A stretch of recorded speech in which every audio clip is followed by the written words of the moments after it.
Hi Krishna. Today is Gadadhar Pandit appearance day, and so today we'll take a few minutes also to talk about Gadadhar Pandit.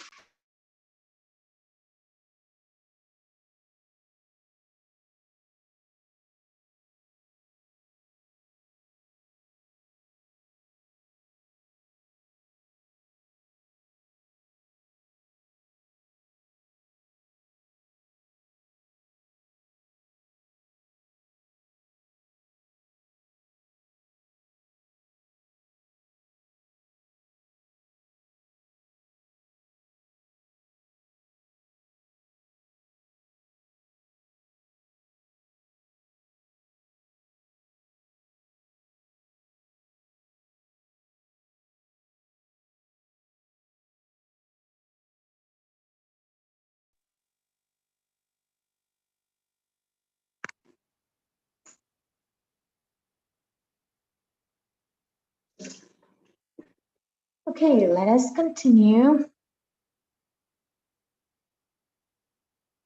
We are reading from Brahma's explanations to Narada. Narada had some confusion that Brahma is clearing up, and Narada continues to ask his father questions. So Brahma is a little bit concerned about Narada's misunderstanding. So he is actually going to pray to Krishna to protect Narada's misleading understandings. So somebody likes to start reading. You can start from, you see, yes.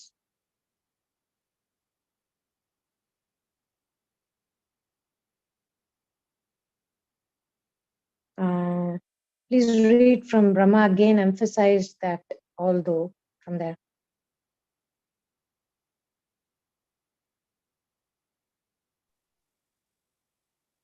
I'll read, Mataji. Yeah, please read it and just pause whenever you see a full stop. And yeah, please. Okay. Brahma again emphasized that although the entire cosmos comes from and depends on Narayana, he nevertheless remains aloof from his creation. Lord Narayana is never touched by material nature. Rather, he expands himself as three deities, myself, Vishnu, and Shiva, who respectively create, maintain, and destroy the universe. In reality, Vishnu does everything as Shiva, and I can only act in accordance with his will.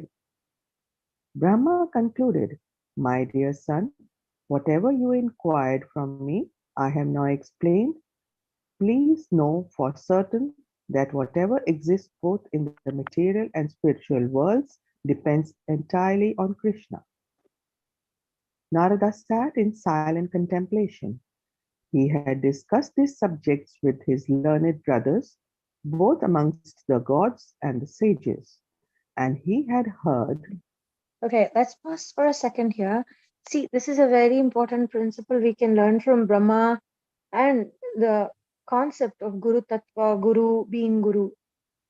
Yesterday, I had one of my students approach and asking how, when she was back in Russia, she had some really bad experiences with a Shiksha Guru, kind of misleading her and traumatizing her, etc., when she was younger. And so she was really asking, how do I ever trust in authorities again? Because I had such a bad experience. So I'm thinking of how this mentality of Brahma is. I'm reminded of my spiritual master. Um, he's very humble and he's never like certain. He never tells people, marry this person or do this particular thing, or he's very, very cautious. And in fact, I remember Bhakti Tirtha Swami, who was an excellent example of a amazingly empowered guru. He would say, I'm not going to give you instructions. People would say, oh, why don't you give me some instruction? He said, no, I'm not going to give you instruction and put you in a position where you're going to offend by not following it. So all of you also, you'll always end up helping somebody. You'll always guide somebody. You may teach Gita to somebody. You may introduce somebody to Krishna consciousness. But the attitude should be that of Brahma. You see here how Brahma is humbling himself and he's telling the actual truth. I mean, this is Brahma we are talking about, okay? He's the father of the creation. From him actually comes everything is created by Brahma. He is the hand of Krishna in this creating the universe. But at the same time, Brahma is very aware. He's very aware. If you remember Brahma Vimohana Leela, even Brahma thought that, oh, who's this coward boy, and he just got bewildered. It's not easy to understand Bhagavan, Swayam Bhagavan, Krishna. It's not easy to understand him. So all of us also need to be very careful to not be too certain and too sure about what we know and what who we are. We are always eternally servants of Krishna, and we are fallible. We are fallible soldiers. We are conditioned. We have these four defects at all times. And when we say spiritual master is free, it doesn't mean that they may not make some material error or the material body is never going to suffer or doesn't go through pain. They go through pain. It is real that when gurus are suffering, they have that pain. Um, what is certain is that eternal connection with Krishna. So the message is always pure, it's always eternal, but doesn't mean that a human being in the position of an authority, in the position of a Shiksha Guru or Diksha Guru, etc., it doesn't mean that they'll never make a mistake. In fact, in the history of our organization, ISKCON, we've had many people, charismatic people, leave the movement or leave their standards and lose themselves into, um, let's say, lose themselves into, lose their faith and leave us in a very dark situation. So these things are um, symptoms of Kali Yuga. These things are human in nature. So that's why we should always put our absolute faith should be only on Krishna. And we must be very careful to not accept guru or instructions in a blind manner.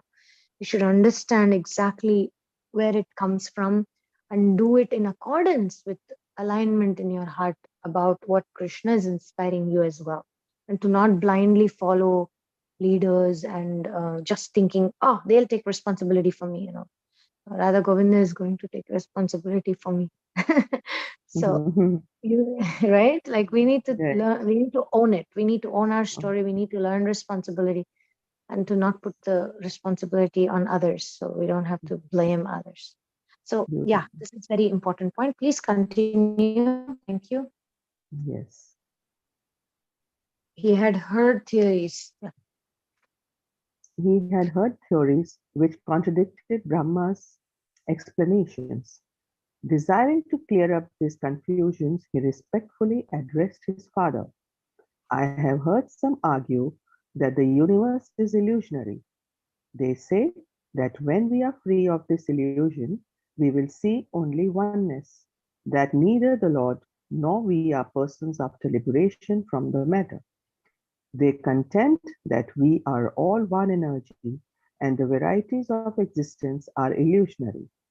How can I be sure that your version should be accepted over and above this view? Brahma closed his eyes in silent prayer, beseeching Krishna to protect Narada from such misleading arguments. Opening his eyes, he humbly replied, my dear boy,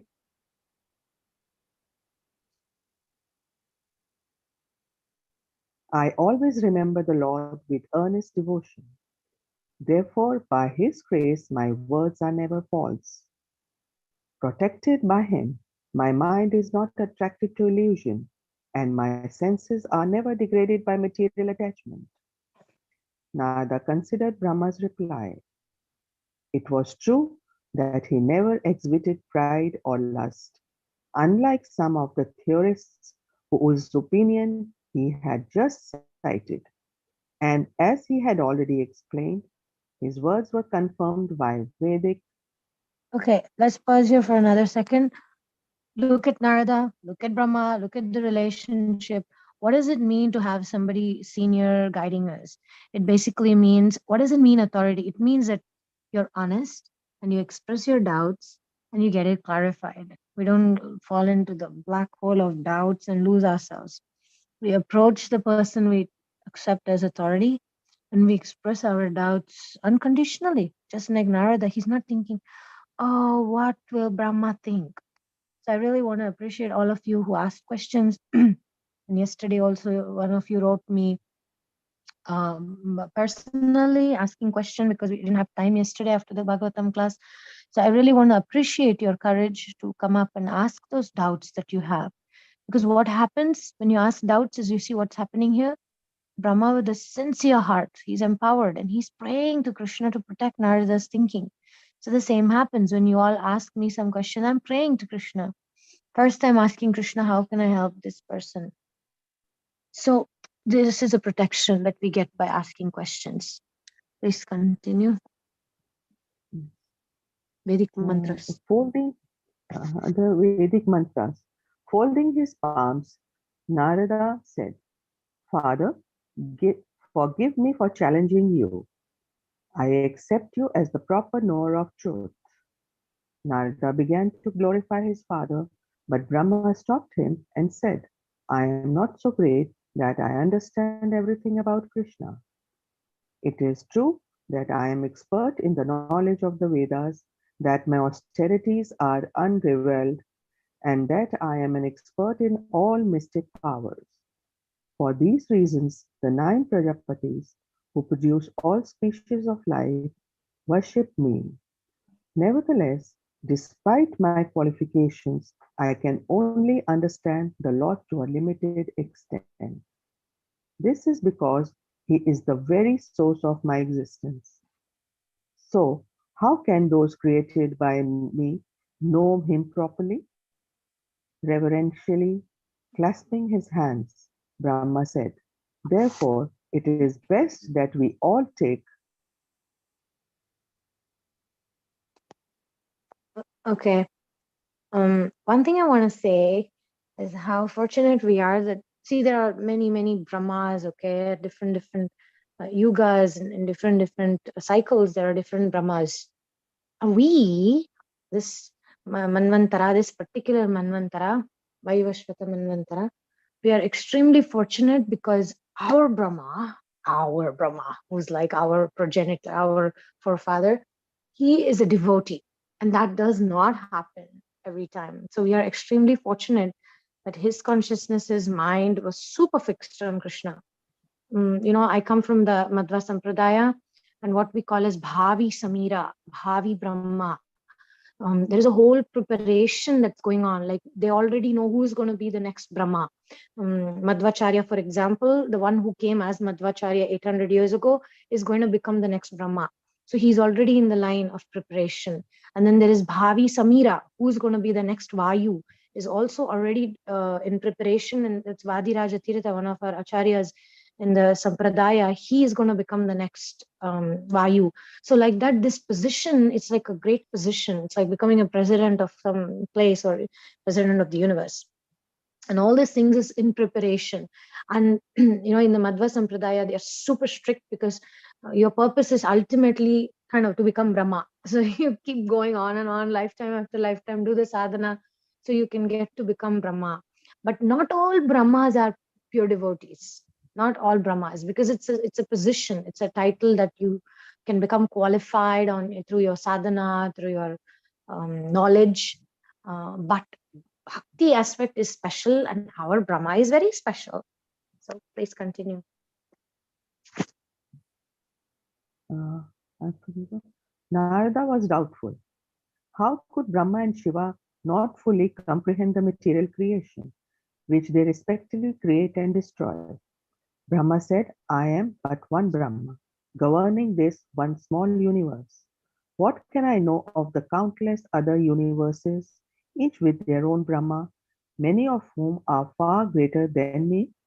The material creation is practically And limitless. exactly like that. But yeah.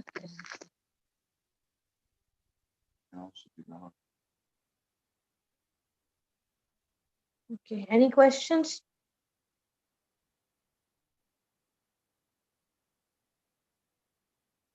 Can you observe the humility of Brahma? Can you see the vulnerability of Brahma here?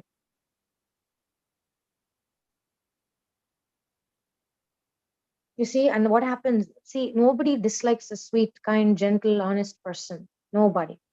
We may feel good by looking very certain, but when we can act like Brahma, then people are more, they trust us. See, when you show your strength, people are impressed by you.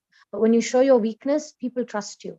So that's what is happening here when Brahma is expressing. See, Narada is becoming even more eager. He's becoming even more trustful. Somebody else likes to continue. Thank you, Rasastali.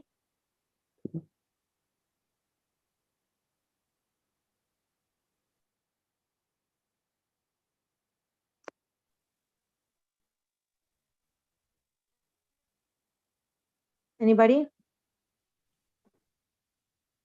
I can read, Mataji. Yeah, please go ahead. Narada became even more enthusiastic to hear about Krishna. Please continue describing the Lord's glories, Father. Brahma said, I thank you for your eagerness to hear about Krishna's pastimes. As I mentioned previously, Lord Narayana, who never takes birth, expand himself as Mahavishnu, his plenary planet part for the purpose of creation. Mahavishnu then creates the casual ocean or Mahatattva as a cloud in the spiritual sky. Lying down in that ocean, he generates the universes by his breathing. Then he enters each universal shell as Garbhodakashayi Vishnu. The entire universe manifests from and rests upon him, and his partial manifestation is the invisible supersoul. At the time of universal destruction, the creation again merges into Mahavishnu's spiritual body. Narada interjected on the one hand, you say that Narayana does not take birth, but on the other hand, you say he enters the material universe. How is that different from the living beings entering the creation? Brahma replied, although the living beings become conditioned by the material energy, Krishna always remains pure and uncontaminated. This is because he is the absolute truth, the root of all existence, full in knowledge, all pervading like the powerful sun. He is in every way without a rival. We living entities, however, are very small and can easily be overcome by ignorance. Why are there so many misconceptions about the Lord? Asked Narada. O great sage, no one can understand him by mental speculation. One simply comes to mistaken conclusions. Only the pure devotees, whose senses are completely purified by devotional service, can know him by his grace. Others who hanker for material enjoyment, mystic powers, or even to merge with the Lord's existence have a distorted or incomplete understanding of him. Seeing that Narada was satisfied with this answer, Brahma continued. The first Purusha incarnation, also known as Karanodakashayi Vishnu, manifests the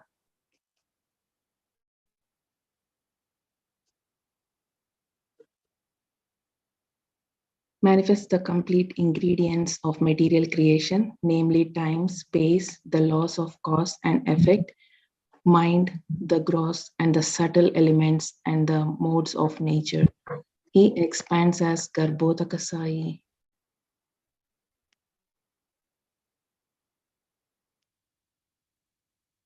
Sorry. Yeah. Yeah, who is known as the universal form and from whom come the living beings and their material bodies.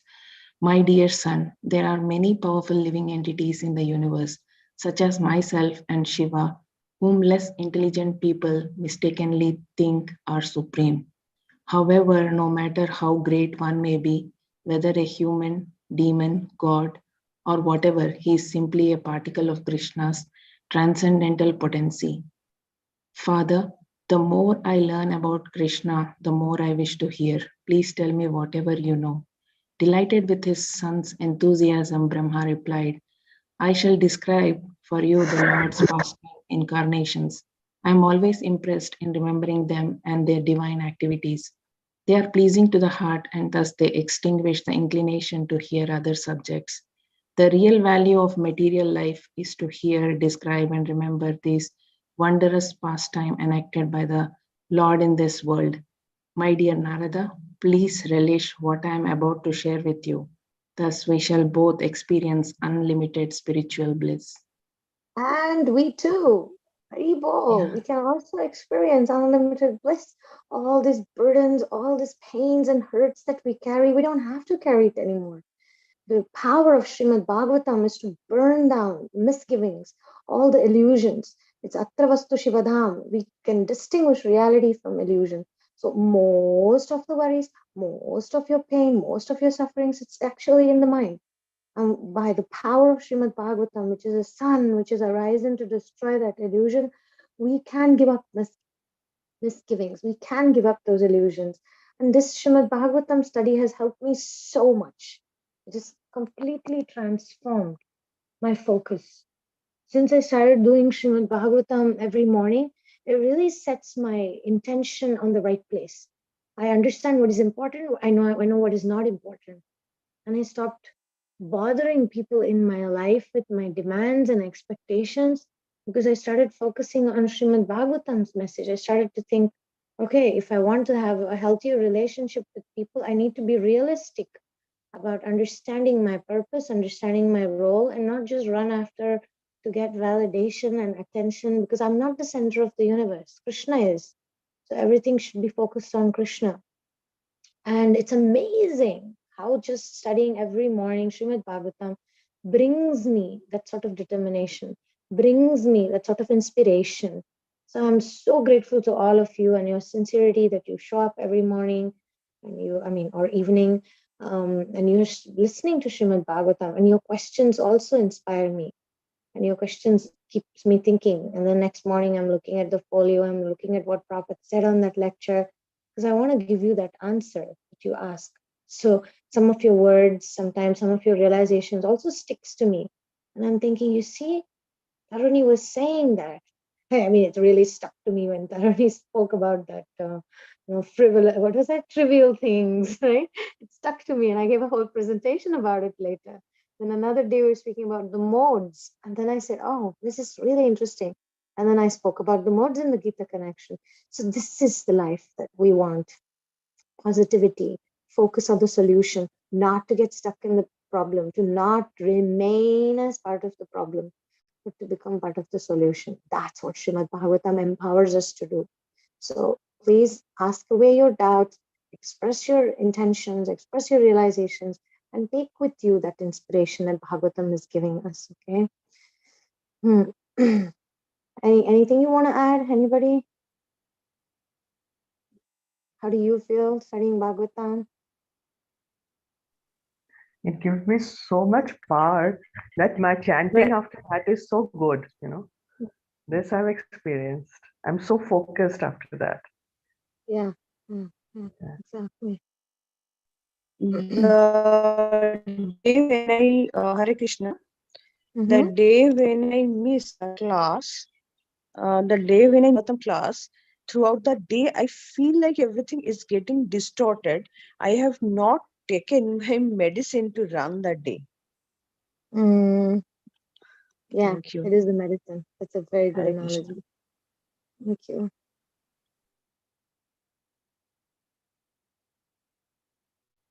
Today is also the appearance day of Sri Gadadhar Pandit, who was an excellent Bhagavatam speaker, an excellent preacher of Srimad Bhagavatam, and he is Radharani's incarnation, is an amsha of Srimati Radharani.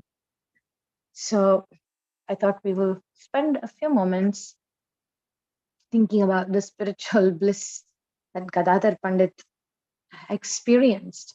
See, Gadadhar Pandit was born on Amavasya, on the dark moon day, and it is explained that Mahaprabhu, being born on Purnima, he actually took away all the effulgence, all the bhava, the mood, the ecstasy, the feelings, so much from Radharani, because Mahaprabhu is also Mahaprabhu is Radharani's mood, is Radha Bhava Gaura. So it's Krishna in the mood of Radharani. So he took that and he was born. And then Radharani, she was born as Gadadhar Pandit, bereft of that depth by giving it to Mahaprabhu. So this is a very esoteric subject matter which reveals how spiritual emotions are ever increasing. And Gadadhar Pandit is one of the closest associates of Chaitanya Mahaprabhu, and he's part of the Panchatattva, and we admire him, we adore him, we worship him as Srimati Radharani's incarnation. So let us dedicate our chanting today, our reading today of Srimad Bhagavatam, and our contemplation to the great devotee and great master, great Panchatattva character, personality who can save us from this material entanglements. And let us surrender at the lotus feet of Sri Sri Gadadhar Pandit and request Sri Panchatattva to give us bhakti, to give us the taste to chant the holy name, to give us the permission to enter the dham, and to allow us to be the best version of ourselves so we can be part of Gauranga Mahaprabhu's mission, which is going to spread anyway. Whether or not we participate in it, Gauranga Mahaprabhu's movement is going to spread anyway. It is up to us if we want to remain in the rut in this material world, trying to look for sense gratification, or we are going to dedicate our lives to serving Mahaprabhu's mission, because the mission is going to continue. So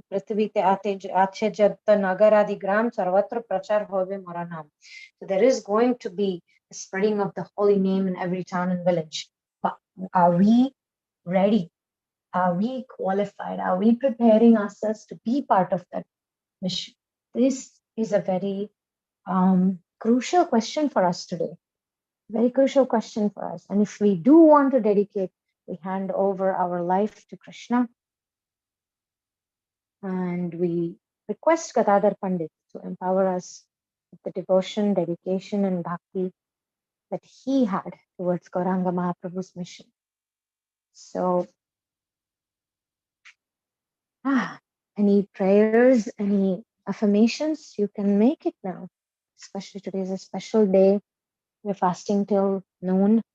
Then we are going to have Prasadam afternoon, and the fasting is dedicated to Gadadhar Pandit to fill us with bhakti, to fill us with dedication, and to live as part of the solution. And there is nothing impossible for the Lord. He can empower us to solution our life and live a life of meaning and purpose.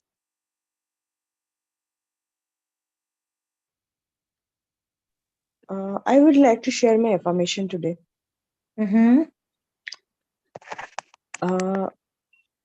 I pray to Lord that the concept of soul consciousness, not the bodily attachment, may Lord help me to remain throughout the day having the feeling of soul consciousness and restrict me in having too much attachments, which are our bodily attachments actually. Help me to control myself, to get attached, to get concentrated more on the bodily attachments, rather concentrate on him solely, and to understand the concept of soul consciousness. Thank you. Excellent. Excellent. Thank you. Beautiful. It reminds me of Arjuna. Arjuna had this similar prayer. So thank you. Thank you. Hare Krishna. Hare Krishna.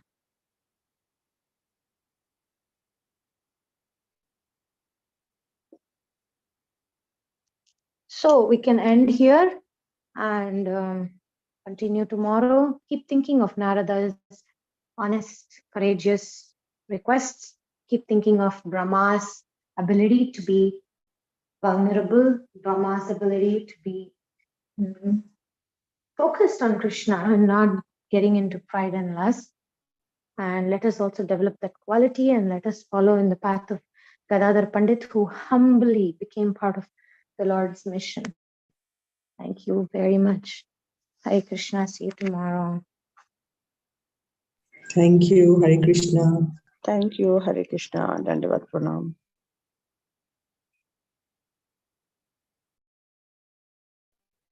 Uh,